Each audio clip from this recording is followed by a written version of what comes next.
السلام علیکم ورحمۃ اللہ وبرکاتہ۔ سبحان اللہ وبحمدہ سبحان اللہ العظیم۔ اللہم صلی علی محمد وعلی آل محمد کما صلیت علی ابراہیم وعلی آل ابراہیم انکا حمید مجید۔ اللہم بارک علی محمد وعلی آل محمد کما بارکت علی ابراہیم وعلی آل ابراہیم انکا حمید مجید۔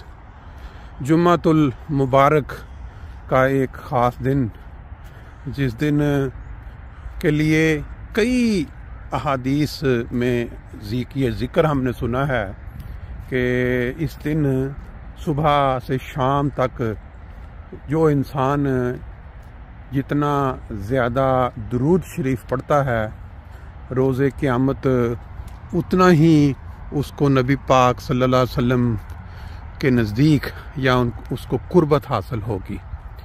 باقی اس کے اوپر عمل کتنے کرتے ہیں نیک نیتی کے ساتھ، وہ ایک علیحدہ معاملہ ہے۔ ہر انسان پورا دن، جمعہ ہو یا باقی کے دن ہوں، بہت وقت پاتا ہے، لیکن وہ ایک صرف آج کا جو انسان ہے، اگر ہم اپنے ارد گرد دیکھیں تو مادیت پرستی کے دور میں کوئی بھی کام، خاص طور پہ ان ممالک میں جو ترقی یافتہ ہیں، ایک قدم بھی نہیں اٹھاتا جب تک اس کو یہ نظر نہ آ رہا ہو کہ اس کو کوئی اس کا ریوارڈ ملنا ہے یا اس نے کوئی چیز اس کے بدلے میں حاصل ہونی ہے۔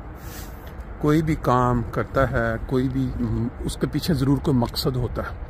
اب یہ مقصد کیونکہ اس دنیا میں اس کا ریوارڈ نظر نہیں آتا، اس لیے انسان اس کو زیادہ اتنی میرا خیال ہے اہمیت نہیں دیتا کہ وہ درود شریف جو ہے اس کی جو بار بار ورد کرے۔ بہرحال ہر انسان کا ایک انڈیویجول معاملہ ہے یہ۔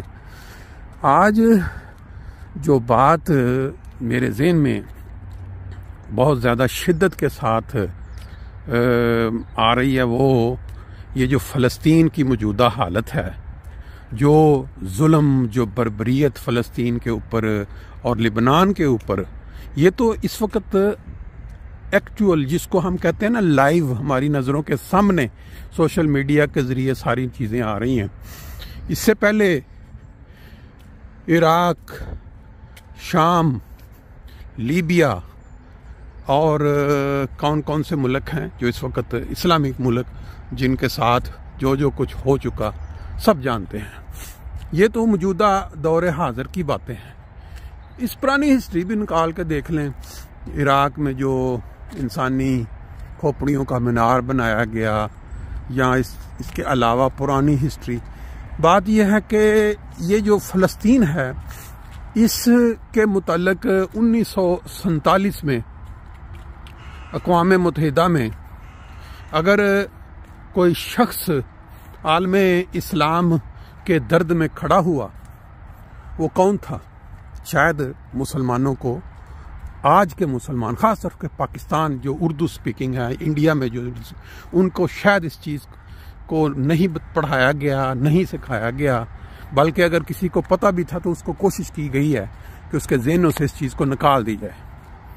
وہ سر ظفر اللہ خان صاحب تھے، جن کا تعلق جماعت احمدیہ سے تھا، اور وہ پاکستان کے پہلے وزیر خارجہ مقرر ہوئے تھے۔